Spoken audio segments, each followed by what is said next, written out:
This is Dan Schneider. On this Dan Schneider video interview, the subject is Unearthly Stranger, a 1963 British sci-fi film, and I will be speaking with an expert about the film and why it is a great film. David Flint is my guest. The subject is Unearthly Stranger, a little known but quite good, and I think even maybe a great film from 1963. It's a black and white film and makes up for its lack of money behind the scenes by really pressing what good filmmaking can be by using different techniques.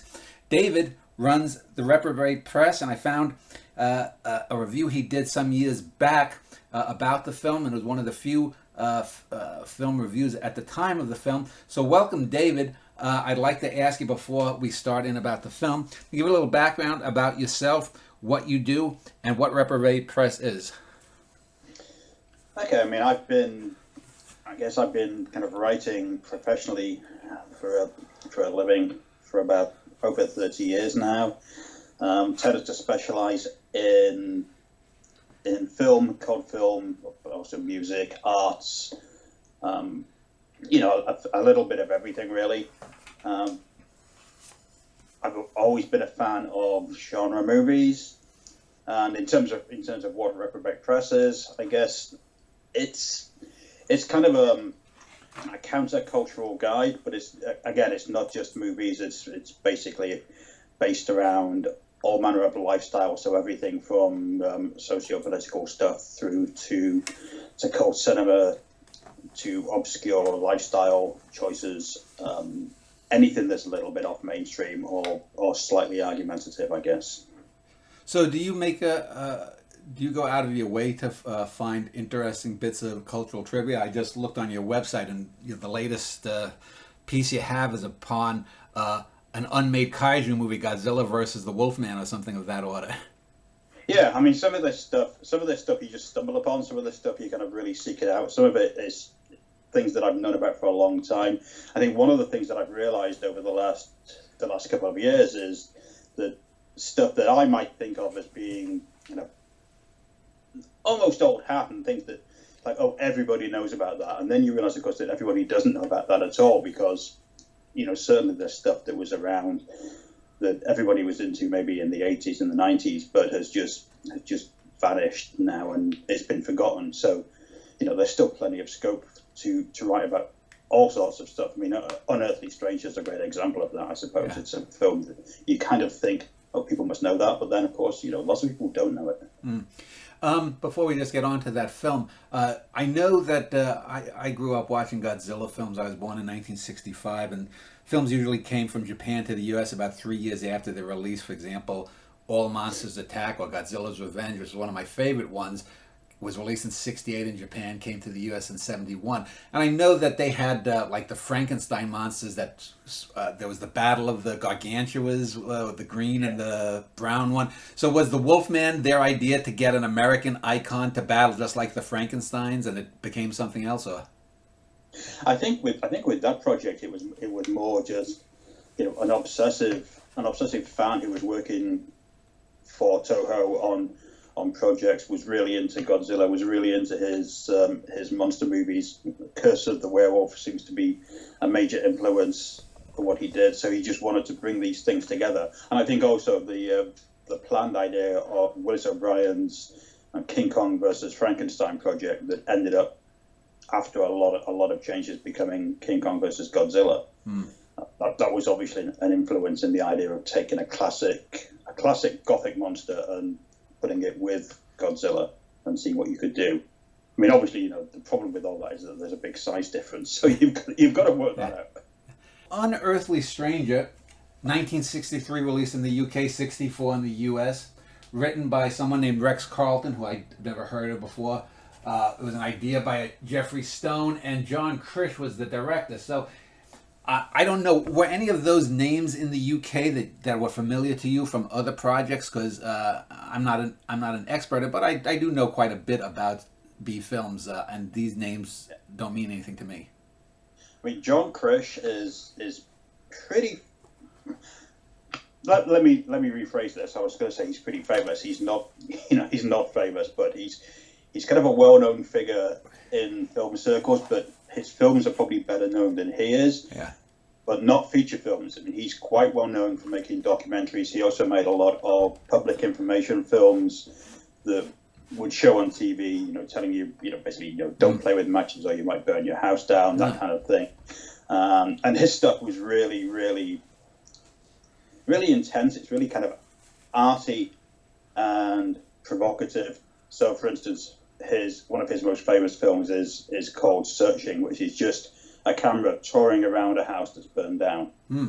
So, you just see all the debris, all the remains, all the things that people had, and you get that soundtrack of the people who live there. So it's really affecting in the way that somebody just standing in front of a camera telling you, be careful of fire wouldn't be. So he was very good at that sort of stuff. He did a lot of fairly more mainstream documentaries as well. He did some really good, a good one called Captured, which was made for the British Army, which was essentially just to show troops what would happen if they were captured. In this case, it was by Korean soldiers. Wasn't shown publicly for a long, long time, and it's you kind of wonder how it went down as a bit of a morale booster for troops, because it really just showed them being broken down, psychologically tortured, physically tortured, all made to basically tell their captors everything they wanted to know. So as a motivation tool for soldiers, it probably wasn't that great, but it's a great piece of filmmaking. Again, it's the BFI released it on Blu-ray a few years ago, so it is available now. It's interesting that you mentioned his background. I'm sure you probably are familiar with an American film from just a year earlier, Carnival of Souls.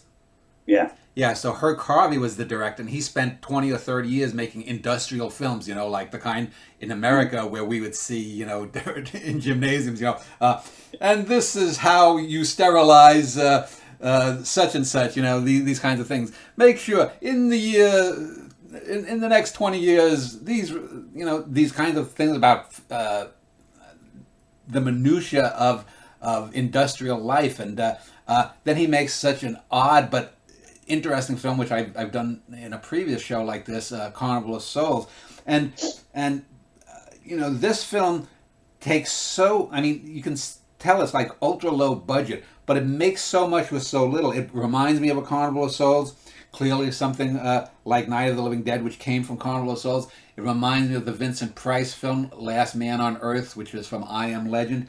And it also reminds me a little bit of Curse of the Cat. It does Curse of the Cat People because it's quite well made and acted.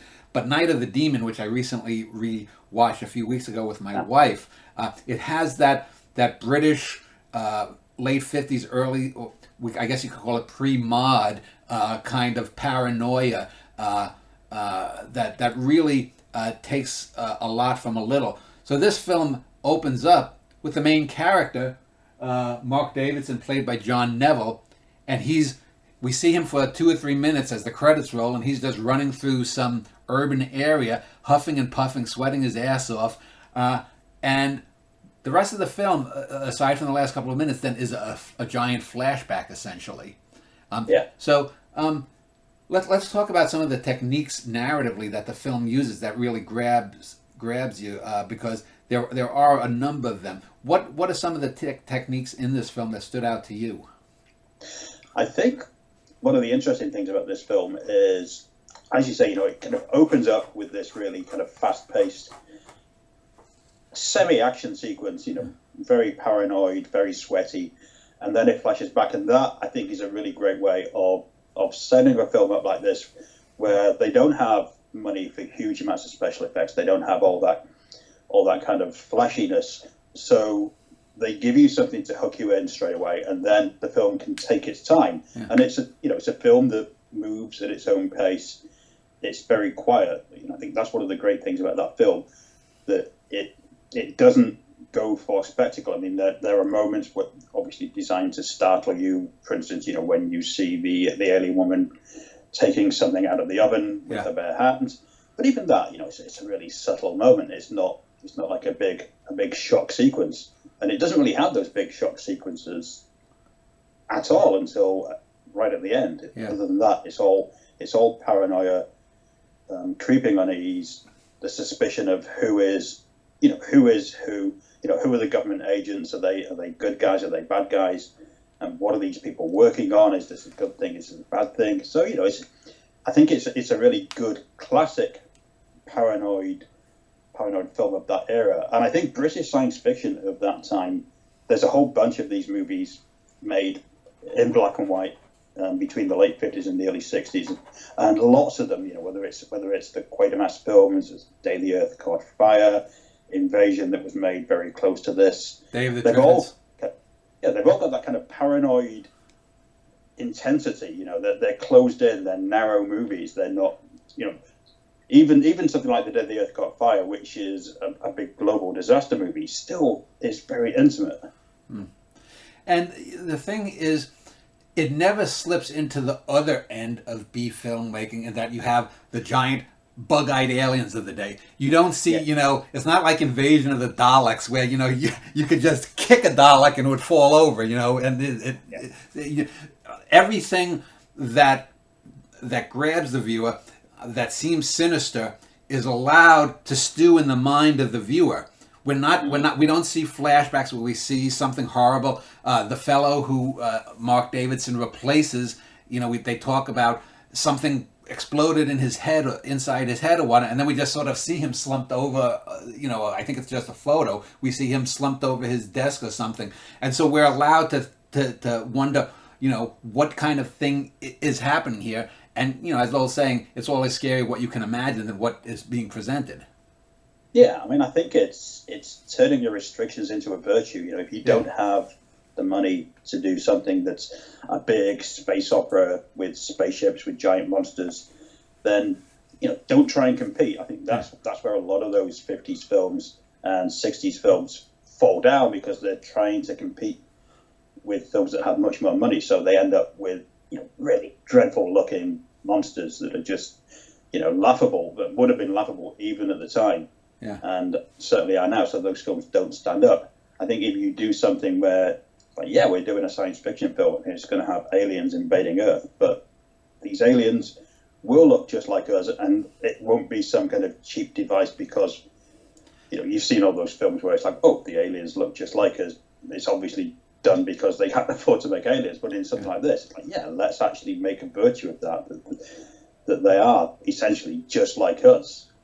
Yeah, and the film, instead of, the setup for the film is that they are working on some secret MI5, I guess, project where they can sort of astrally project themselves to another planet, rather than doing like NASA or the European Space Agency. We're not building ships here.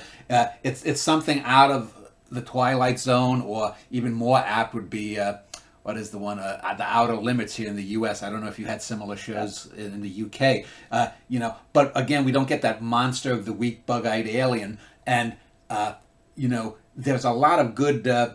We don't know the guy who is from MI5. Is he the bad guy or not? And we see a lot of bureaucracy too from early on in the film too. What do you think about the representation of British authority in this film? I think it's a classic example of British science fiction, but they're full of sinister government figures, people who are following the rules, but then it's like, well, what are they going to do? They can do anything to you that they want. You can never really trust them. So in a sense, they become another enemy, even though you look at the character in the film, he's obviously not a villain by any stretch of the imagination, but it's very typical, I think, of British films of that era and of later eras too. It's a kind of distrust of authority that runs through all this stuff. That these people are not on your side. They might be looking for the greater good, but they'll certainly sacrifice you in a heartbeat if they need to. Yeah. And I like one of the things I think is very interesting in the first 25 to 30% of the film, we do get the back and forth between who is it, Major Clark, who's the Secret Service fellow, and Davidson's boss, played by Philip Stone, Professor Lancaster, where you think it is going to be a government-heavy plot, and there's even the scene where you get the menacing opening of the door with the major, and you think he's going to reveal something of depth or something we don't know before, but it's a nice feint because ultimately he's just another victim, or he becomes another victim. Yeah, I think that's an interesting thing with this particular film as well, that it plays on that idea that we've had built up about authority figures, but then it pulls the rug from under us to a certain degree because, as you say, he's not a villain. He ends up as a victim in the film. Right. He's not part of any kind of major plot.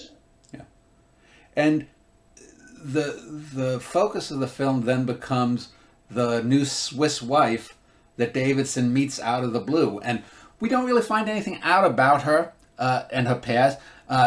Is she an agent provocateur from behind the the Iron Curtain? It's suggested by the major that it is, but it soon becomes apparent that she's not human. But it's subtle. She doesn't blink her eyes. You mentioned how Lancaster suspects her because a 350 or 400 degree casserole or whatever she's making, she lifts without any help. And probably the most startling one, and the one that's a reversal of a famous trope, I think it was just a few years before that Village of the Damned came out. The children with the weird eyes. And so we have this really marvelous scene where, what's her name? Julie, played by Gabriella Lacuti, who's basically, from what I can see, had a standard, young, attractive woman career in Italy, in horror films or whatnot. She plays the new wife who turns out to be the alien, and she's walking by a schoolhouse, and she looks sort of wistfully at the children as if she knows that she's not like them, or maybe she wants to have a child with Mark somehow, but she can't, or what. And the children get that look. And they get that sort of Village of the Damned look, but they're the ones who seem to be threatened or can recognize it and slowly back away. And it's just a really neat reversal of that, the children are damned kind of thing. Speak of that a bit. Yeah, I mean, I think you've nailed it exactly. The influence of that film, Village of the Damned, which is another the great kind of black and white British science fiction paranoid movies at the time, was obviously everybody knew that film. That was a big hit, and I think they're playing on that idea that children are aware of something different. I mean, we see that in quite a few films, I guess, that kids can spot when something is wrong with people in a way that adults don't. They have that kind of childish sixth sense or something like that, or maybe just an awareness that people are not quite right. I mean, maybe she moves in a strange way, or she does something that we won't pick up on as adults because we're kind of trained out of spotting that kind of thing, but the kids can see it. And I think it's a really striking scene because it shows her as somebody very sympathetic as well. She's not this kind of villainous monster, even though she's come from space to kill scientists. She's still not a villainous creature. She's somebody who we're obviously meant to sympathize with, and that's great because obviously when she's then being investigated, it's we're manipulated into wanting her not to be caught, not to be found out.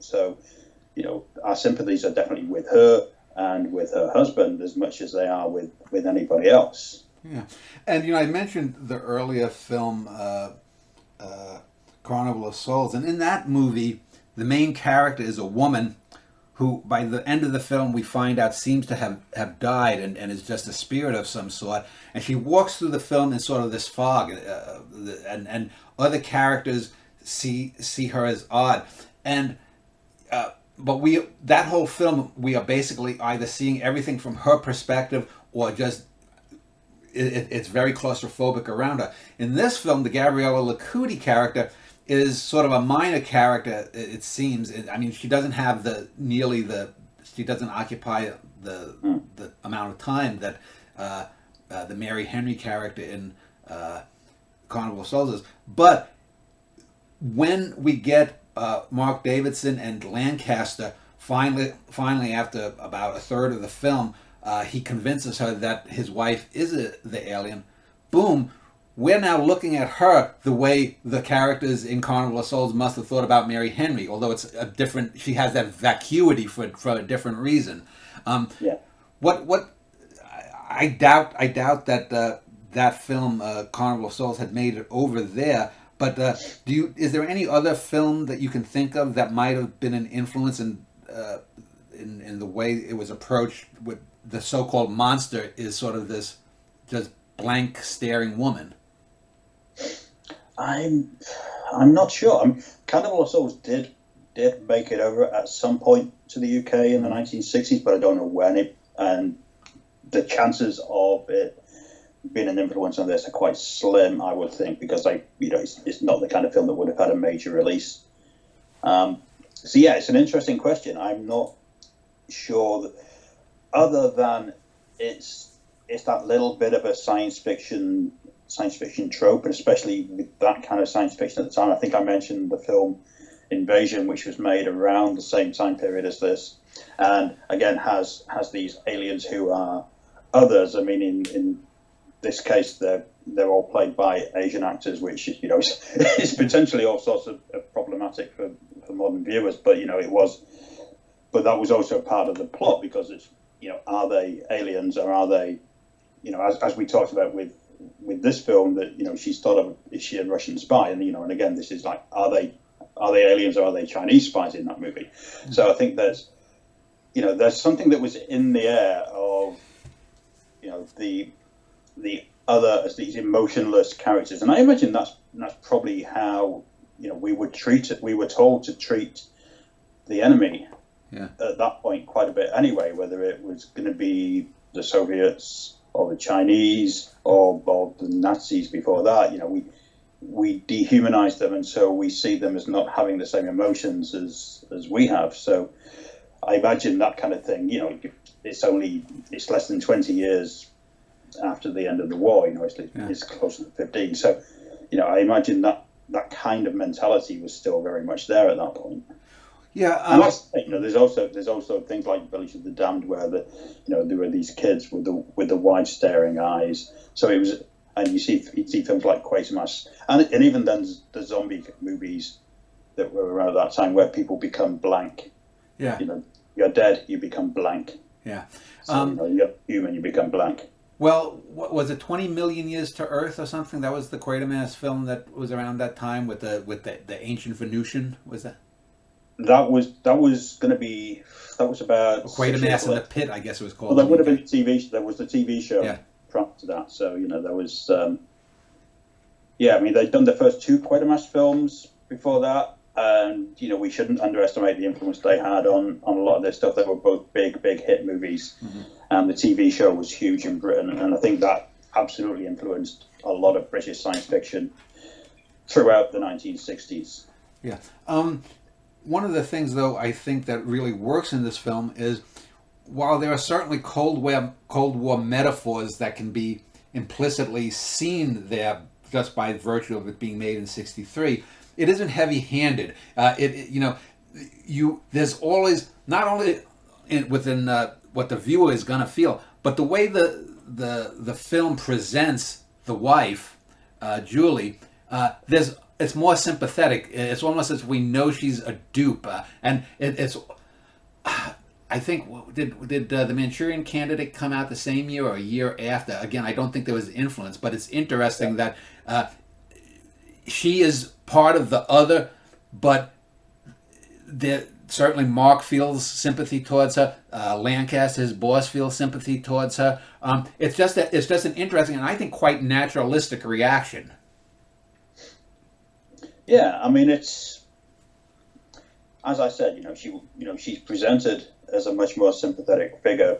She's obviously somebody who's not in control any more than I guess any conscript in any kind of army is in control about what they do. She's a soldier, essentially, who's being sent to fight a war against what they would see as an invading force. So, there's no reason why she shouldn't be a sympathetic figure. She's she's somebody who is, first of all, not doing this for a malicious reason. She's doing this because it's her duty.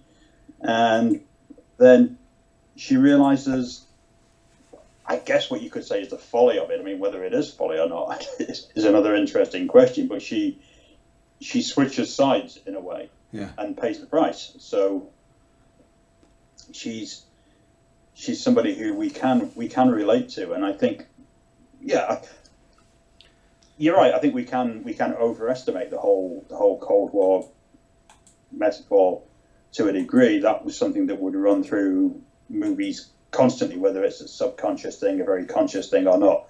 But you know, it is there. It's there throughout all this stuff. I mean, they blatantly state at one point that they think she's probably a Russian spy. So it's definitely something that would be on their mind. And John Krish would have had that kind of political leaning because of what he's done in terms of his documentary work, I think.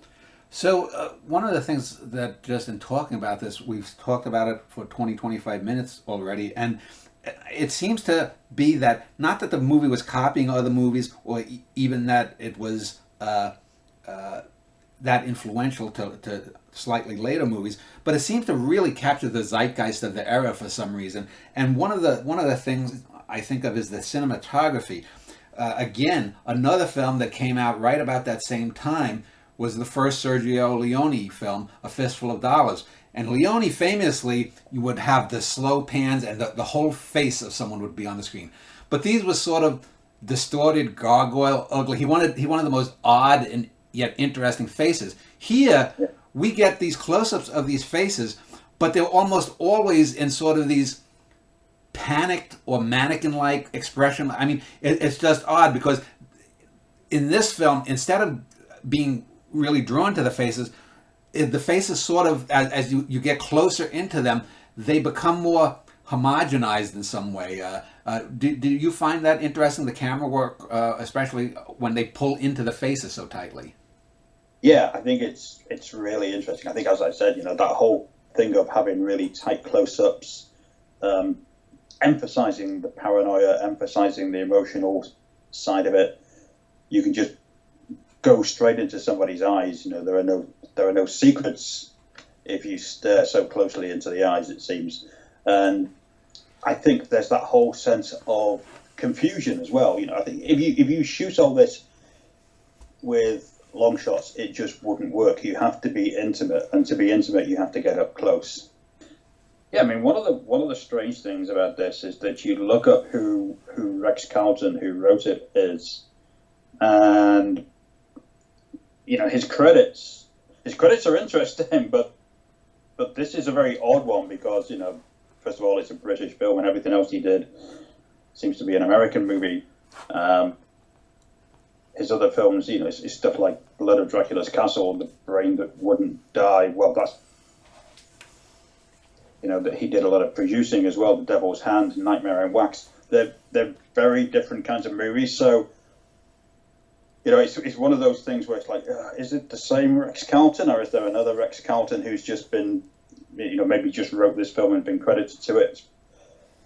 That's something that I've never really been able to pin down because, of course, when you get those credits listed online, they just repeated indefinitely. So, I mean, it may well be, it's still a science fiction film. A lot of his other stuff was science fiction and horror films, but they seem very different kinds of movies. So I wanted to talk before we get to the denouement, the end of the film, and what happens, and the really great ending, and the revelation of who is really the mastermind, at least on Earth, of the alien plan is. I think of the Hitchcock term of a MacGuffin, which is what sets things up. It seems to me that in a way, the aliens, or more specifically, the alien invasion, if you will, which seems reminiscent. There was an American TV show called Invaders just a few years later that was very similar to this, and that seems to be the MacGuffin, though, because even though we have the aliens hovering on the edge of the screen, on the edge of the action, we really don't know that much about them. For all the talk that Davidson and his boss do about the aliens, do they even mention the name of the planet? It's certainly not in our solar system. It's somewhere in our galaxy, I would presume. We don't know what we are trying to get from them. Have we, are the aliens a single entity, or is there a Cold War good aliens, bad? We don't know anything about it. So it seems to me that the whole alien threat is a MacGuffin for this wonderful tale of paranoia and how we deal with other people. What is your take on the aliens? Yeah, I think you're right. The aliens are they're a good excuse. They're a good excuse to have the movie made, but where they're from essentially doesn't really matter. I think they're just they're this outside force who have this desire, and even that is not, why they want to kill these scientists. I mean, we know they want to kill them because of their experiment, but it's never really, explained why it's a bad thing for us to be asteroid rejecting. It's kind of interesting that you mentioned the Outer Limits, because they've literally just started re-showing that on TV over here. And the first episode also has somebody making contact with an alien through, I guess you could say, astral projection. They project their bodies into each other's universes rather than traveling through space. So, obviously it's a great idea if you want to cut out the whole spaceship side of things. But I think it's a really interesting take on stuff. I mean, that one does have much more of a kind of, as you said, monster of the week approach to it, because the monster does break through into our world. But yeah, I mean, I think the great thing about Unearthly Stranger is that it avoids that temptation, which I'm sure must have been there at some point, to have her transmorph into some kind of alien at the end, so that when the alien threat emerges, they throw away their human faces and they become who they are. And I'm sure that must have been a temptation, but whether it's for budgetary reasons, artistic reasons, we won't know. But thankfully they didn't do that, because I think the way it works now and the ending of the film, particularly the very final scenes of the film, are really, really effective. Yeah. And it's interesting because while the alien threat, if we want to call it that, and again, I don't think we know the planet, we don't know, these are the Moonovians or whatever you wanted to call them. We don't really know who they are. They seem to have this power that they can project themselves into human-like bodies, but it's imperfect, which itself, I wouldn't say it's a cliche, but that the aliens that come, they can't be exactly like humans, whether they're pod people or whatever it is.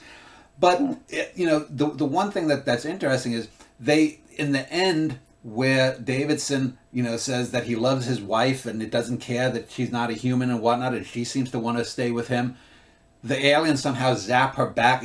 We don't know if they kill her or just zap her back to wherever she came from. And it makes you wonder, well, why would they have to send their own people to physically kill the humans? Couldn't they just zap the humans?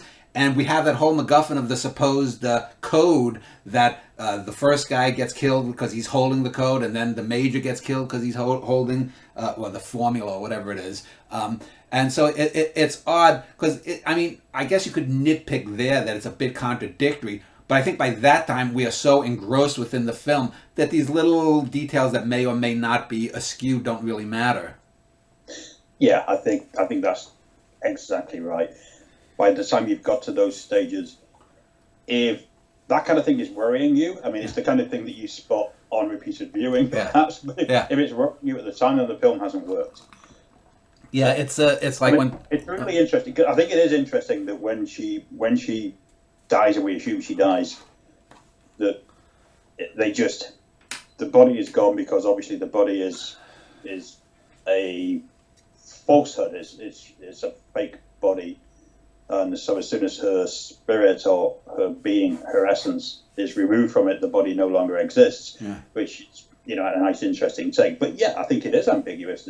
Do they take her home? Do they kill her? Yeah, it's interesting too, because so much is made, for example, of to use the best example that comes to my mind is Stanley Kubrick's The Shining.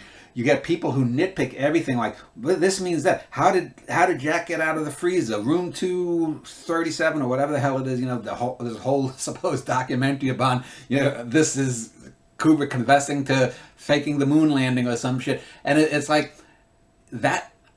Obviously, the film didn't work for you if that's the thing that you're obsessing on. This is a portrait of a guy who's, meaning Jack Nicholson character, who's an alcoholic, who's abusive in some way, who has father-son issues, and you're worrying about this crap. That's why I say this film. It's so good that unless you're doing an in-depth analysis like we're trying to do, that shouldn't matter. Yeah, and I'm not sure. In the end, I'm not sure that it matters anyway, because it's just another unanswered question, and life is full of unanswered questions anyway. We shouldn't necessarily expect these films to tidily, get all the loose ends sorted out at the end, because life isn't like that. Sometimes we don't know what's happened. I mean, I think it's the experience, not the destination. Yeah, and the interesting thing about the film, we're talking about the ending of the movie and the final shots of the film. Obviously, if anybody's not seen this, it's a bit of a giveaway, but we've kind of gone there already. Yeah. So, there's the shots of these group of middle-aged women peering into the camera, and we don't know if they're more alien agents or if they're just people who seen something strange on the streets, somebody falling, and are just looking, because that's what would happen. But we've got this camera shot of looking up at them, and it again feeds into that level of paranoia. Are there more of these people? How many more are they surrounding him? What's going to happen next? Or are they literally just bystanders? Yeah, it doesn't tell us because we don't need to know. Yeah, and the thing, because once his wife has been whisked away or killed, then we're back to him running, and he gets to the office. So we come back, and now we're in the present of the movie that we opened with, and he goes in, he wants to destroy his own notes, and what's really great is we find out who the head alien is. And it's not the wife. It's another woman that we've seen in a handful of scenes, and she seems perfectly normal, except because when you rewind it, we see she doesn't blink either in any of her scenes, and it's played by Jean Marsh, who was probably best known here in the U.S. for Upstairs Downstairs, her role there. And she gives even though it's a small role until the very end, she really gives an effective performance, because you kind of like her, you think she's there and whatnot, and then it really comes out of the blue that she's actually, I guess, the head alien there. What is your take on her performance? Oh, I think she's great. I think Jean Marsh is one of those actors who just always gives a good performance, and she's very good at playing characters who are not quite what they seem. I think she's excellent at that. Her character in this is really interesting, because I think she says, we've been here for 20 years, which again throws up all these questions. Yeah. You might think, if you start analysing it too much, it's like, well, if you've been here for 20 years, why haven't you just completely destroyed this research rather than allowing it to keep going on and picking people up one at a time? But it's another interesting concept that they're here, they're not invading, they're just here interfering. Yeah. Well, it also brings up the idea too, if we go back to the end of the war, you could think, well, is the real, I mean, we only see Davidson, we see his boss, and we see the major.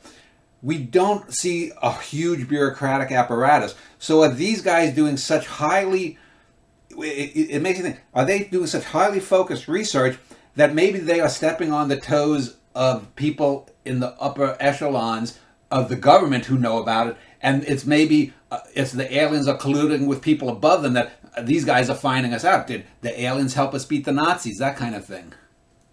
Yeah, I mean, I think again, it's another popular idea of British science fiction film, not just British science fiction films of that era, but I'm thinking particularly of something like like say the second Quatermass film, where the aliens start working their way through into positions of authority.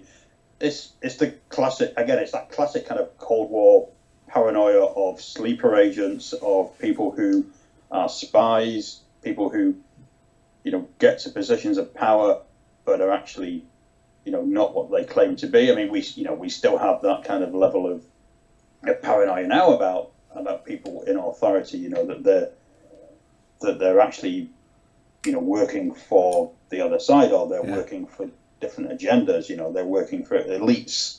So I think that's something that is an ongoing fear for people, that the people who are in power are not who we think they are. And just a few years later, you went from Danger Man to The Prisoner. I'm on your side. Who do you work for? And that great television show that I've mentioned many times on this channel. But and so, as you said, what happens is Jean Marsh's secretary, she scuffles with the other men. She seemingly falls out the window to her doom. They run down the stairs again. This grand stairway. They run down.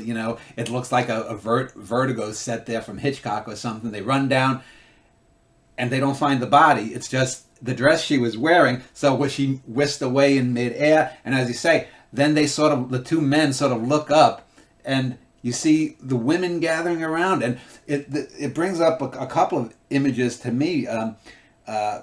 One, it reminds me of 7 or 8 years later, the second Planet of the Apes film, where the human scarred mutant aliens are looking at the what's his name, James Francisca's character, I forget, and then they reveal their inner selves. But we don't get that revelation from these characters. Like, as you said, are they just? But it's the middle of the night, probably midnight or later. What are these ladies doing out there at that time? Are they concerned because a dress just fell to the ground? And then the other one it reminds me of is there was a great sci-fi film from Russia called Planeta Berg, which became Voyage to the Prehistoric Planet, and that film ends after the main action with this seeming female alien that comes up out of nowhere and just looks down at some stone and stuff, and we hear this eerie music, and it reminds me of those faces. Both of those films end on, we don't know where the hell this came from, but it seems apt. These women's faces, are they the vanguard of the invasion? Is this just all paranoia, and are the men just so spooked out that they're looking at it? And the way it's filmed, the angle looking up at the faces, sort of looking down on them, really works well. Yeah, I think it's a super creepy scene. I think it's really well done and wonderfully ambiguous. And I always love that. I think if the film doesn't spell everything out for you, if it leaves you guessing, if you can have these kind of debates about what does it mean, what's it saying, where's it going. It's an ending that works for everybody, I guess, because either you can think, yes, they're the aliens, or no, that they're not the aliens, and maybe the aliens have been dealt with. There's no other aliens, but I think the former seems more likely, but who knows? Yeah, but it brings me back to Carnival of Souls, because that film ends, or the penultimate scene ends with the ghouls in almost the exact same position, looking over her, and we see the camera, the ghouls or the women looking down. That, of course, the revelation at the end is that she's probably been dead all along. This might have been her last moment's fear or something. Here we don't even get that ending scene. We're sort of left hanging, with it. But I think the writing here is just so good. And since we've talked about it and a little bit about the cinematography, I wanted to ask you about the acting. We talked about Jean Marsh, but I do want to talk about I guess we call them the two main protagonists, John Neville as Davidson and Philip Stone as Lancaster. Both of them had crossover success in the U.S., especially on U.S. television, and especially in these smaller, what we would call, I guess, character roles. But talk to me about what your opinion of both of their acting is, because I think they're both top notch, and they seem to go back and forth between allies, adversaries, and they end up as allies. Yeah, I mean, I think they're really interesting characters because they're allowed to as you say, change their opinions of each other throughout the film. They obviously start off quite friendly. They have fallings out. They come back together.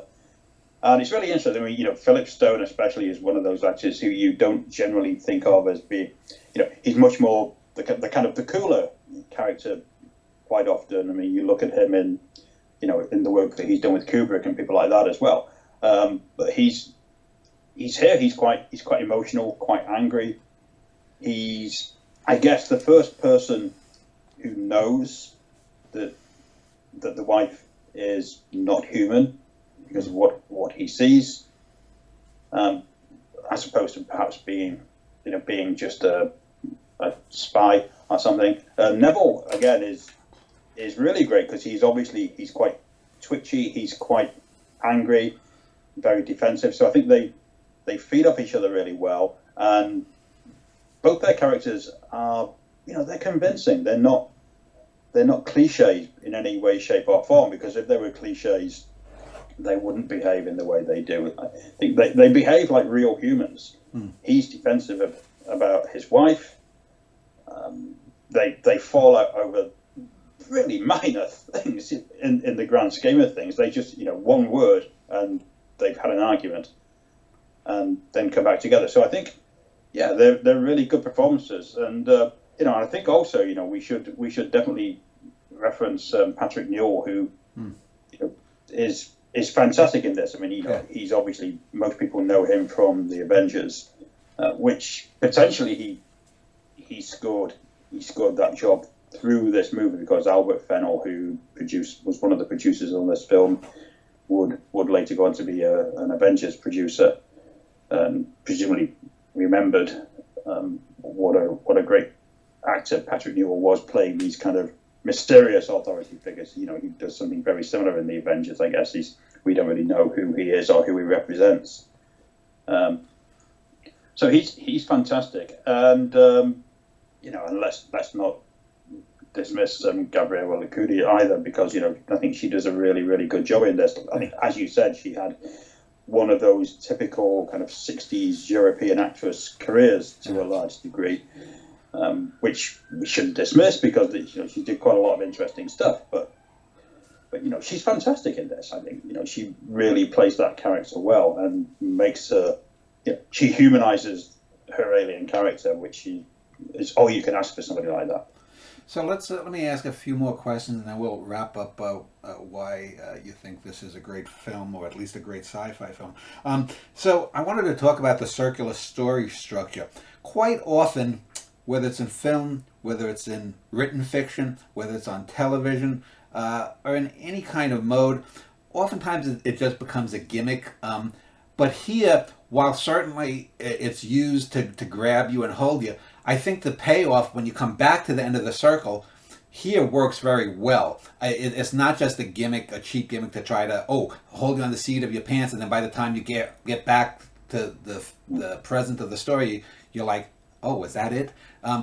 What do you think of the actual framing of the story here in that manner? Yeah, I think it works well, and it's interesting that when it goes full circle, it then carries on for a little while longer. It's not literally just a framing device. Yeah. The frame ends before a few minutes before the end of the film, so we get a little bit more narrative, and perhaps it is there as a contrived thing just to hook us in at the beginning, as I said, but that doesn't really matter because I think it works well, and it gives us some fantastic visual moments, and also, of course, sets us up to know that strange things are happening, and that this man has had very weird experiences. So I think it works. I think it works well. I don't have a problem with framing devices in films by and large. Anyway, it's not something. I know some people really hate it, but it's not something that really upsets me. I quite like that sometimes, if they can make it work. I mean, sometimes it's handled really badly, but I think in a case like this, it works really well. So let me just talk briefly then about the male and female protagonism antagonism there. I think a simplistic reading of this would focus on that, the changing of sexism, the coming about of female empowerment. In the U.S., we would call it the women's liberation movement. I don't know what it was called in the U.K., but I think that's really a shallow reading. I think the film, even though the aliens seem to be real within the diegetic universe, the film, I think, really is exposing male weakness and male paranoia, because we get it with Major Clark. He's figuratively swinging his dick around saying, well, we can take control of this. The government, he's that figure that seems to be threatening until he becomes a victim. You have a little bit of power struggle between Davidson and Lancaster. And what is your take? Is there any deeper political sexist battle of the sexes kind of message that you get in this film? I think, yeah, I mean, to a degree. Obviously, it's a film of its time, so, his wife is a very domesticated character. It's not like she's out there, working in the office, helping him with his work, which I guess within the context of the narrative would make a little bit more sense if she had more actual hands-on connection with his research. But she's not, because movies just didn't really have those female scientists. Well, and also they have the mole in Jean Marsh's character, basically. Yeah, absolutely. I mean, she's the mole, but even she is still essentially playing just a secretary. Yeah. In her cover role. I mean, yeah, it's a film full of men jockeying for position. They're all trying to one-up themselves. There's a lot of that whole thing, particularly with the Major, where he's just constantly belittling other people to make himself seem more important.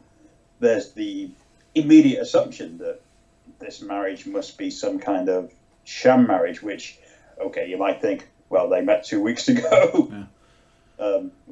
That's pretty quick to get married. But at the same time, there's the immediate assumption that, there must be something suspicious about this woman. So, she's constantly, from the start of the film, treated like, she's othered throughout the entire movie, whether she's seen as being just a foreign agent or an alien or just somebody who I think they look at with a certain degree of suspicion because she's somehow got in the way of this little boys club of guys who know each other. So, yeah, I think there's probably a little bit of that, but as I said, it's a film of its time as well. Yeah, I think it's more about the male fears than female duplicity. But one other point before I ask you for why you think this is great, it struck me just as you were talking. This film also reminds me, and I'm sure you've probably heard of it if you haven't read or seen it. There's a Luigi Pirandello play called Six Characters in Search of an Author. And it's an existentialist play. And it was the basis for one of the most famous Twilight Zone episodes called Five Characters in Search of an Exit, in which you have 4 male characters. I think it's a major, a clown, a bum or a hobo, and a bagpiper, and then a woman who's a ballerina who, are in this room or this place, and they try to get out. They can't get out. Where are they? Are they in hell? And this film really has 5 characters, 6 if you count the doctor who's killed off very early in the film, and everyone seems to want release from something. The wife wants to be released from her masters. She doesn't want to do the job that she's been sent there to do. The men are constantly looking for release from pressures above or from other people and whatnot. And with the exception, I guess, of the Jean Marsh character. But this is a film that is carried by just a small cast. And given that it's about the invasion, presumably, of the planet, I mean, it's hyper-focused on these characters. And they deliver so well, and they work so well together. That just came to me. Do you have any thoughts about that? Yeah, I think it's as we were talking about a little bit earlier, it's that whole level of intimacy, which is sometimes forced by a budget. You don't want to have too many cast members, you don't want to have too many locations, you want to keep it nice and simple. But that is it's one of those restrictions that inspires genius, because you can then dig into those characters, you can dig into their hopes, their fears, their paranoias, you can make them more human. You don't have any distractions in the way that you might do with a film that's got lots of characters. There's no point in this film where you find yourself cutting away to superfluous characters in the way that you might do on a bigger budget movie, just to have a scene of incident. It sticks with these characters, and it gets in deep, and I think that's one of the reasons that it works so well, because it's the sense of intimate, paranoid fear that starts to build, and you can see it building, as you say, for different reasons, because these are all people who are, for whatever reason, trapped by their own circumstances, and I think trapped by convention as much as anything else, and they just can't escape from that. That's one of the reasons why it works so well. Well, unless you've got anything to add, that's a pretty good summation of why you think the film is a great film. I think it's a great little film. I think it's a neglected film, an underrated film. And the more that I think about it, and having rewatched it before we did this show, I think it's not just a great little genre film, but I think it's a great little film. Yes, it's not 2001: A Space Odyssey, but for what it sets out to do, it hits the nail right on the head. Yeah.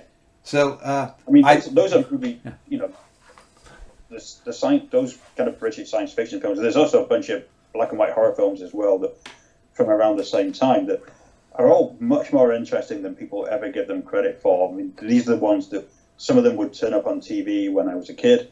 Unearthly Stranger never did. It wasn't until it actually came out on Blu-ray that I finally got to catch up with it, because it just slipped under the radar so much. But yeah, I think that all those films are really interesting. You mentioned Night of the Demon. I mean, that's another great starter for all this stuff, where there's a sense of realism.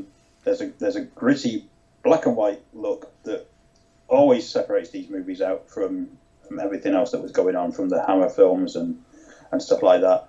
And yeah, I think they are actually just great movies. So many of these wildly underrated. People should definitely dig into that whole genre. It's a great rabbit hole to send yourself down if you're so inclined. You start off with one, and then you just see what else is like that. And there's a good dozen or so movies, I think, from that era that haven't been explored and should be.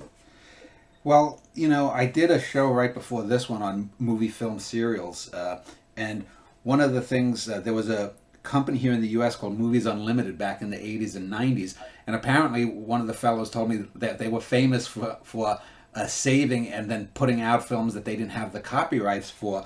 But sometimes you have to do it, because I first saw this film in 88 or 89, and I grew up watching creature features, chiller theaters, all this kind of stuff as a kid. But I never saw this film until the late 80s, when I got it for some special deal from this Movies Unlimited in a cassette. And I watched it, and I was like, fuck, this is good. And it's amazing, and it makes you wonder.